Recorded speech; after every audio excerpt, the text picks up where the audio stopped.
کسی نے کہا 3 لاکھ سے زائد ہے، کسی نے کہا 4 لاکھ سے زائد ہے، اور کوئی کہتے ہیں کہ آپ کی زندگی پر معجزات کو تقسیم کر دیا جائے تو ہر آدھے گھنٹے بعد معجزہ دکھاتے نظر آتے ہیں، ہر آدھے گھنٹے بعد حضور کا معجزہ. لیکن یہ تو ہے خارجی معجزہ.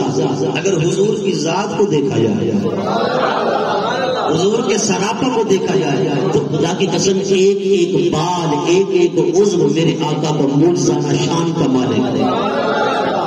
ایک ایک عضو کئی معجزانہ شانیں رکھتا ہے. ایک ایک بال مبارک. حضور کے منہ اقدس کی زیارتیں نہیں ہوتی، حضور کے منہ اقدس کی زیارتیں آپ کرتے ہیں نا، مختلف علاقوں میں شہروں میں جا کر، بزرگوں کے پاس جا کر، اور حضور کے بال مبارک، منہ مبارک پوری دنیا کے اندر پھیلے ہوئے ہیں. صحابہ کا بھی یہ عقیدہ تھا. ایک مرتبہ آقا علیہ السلام نے اپنے سر مبارک کا حلق کرایا، قسم کرایا، پھر حضور نے اس کے بعد اپنے بال مبارک خود صحابہ میں تقسیم فرمایا،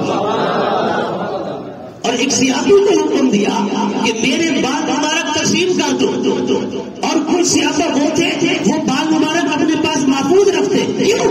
تاکہ جب ہم مرے اور قبر میں جائیں تو یہی منہ مبارک ہماری آنکھوں پر رکھ دیے جائیں تاکہ ہماری بخشش کا وسیلہ بن جائے، تاکہ ہماری بخشش کا ذریعہ بن جائے.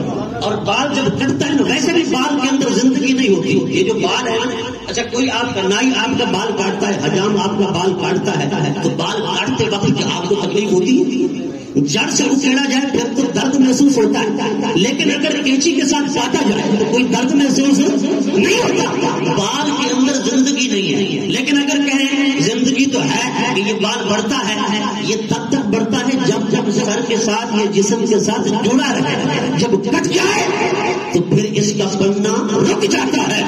یہ ہر کسی کے بال کی کیفیت ہوتی ہے، لیکن حضور کے بال مبارک کی کیفیت کے کیا کہنے. خدا کی عزت کی قسم مختلف جگہوں پر حضور کے منہ اقدس دیکھے گئے، بال مبارک دیکھے گئے. کہتے ہیں پہلے چھوٹا سا تھا، اب یہ بہت بڑا ہو گیا ہے.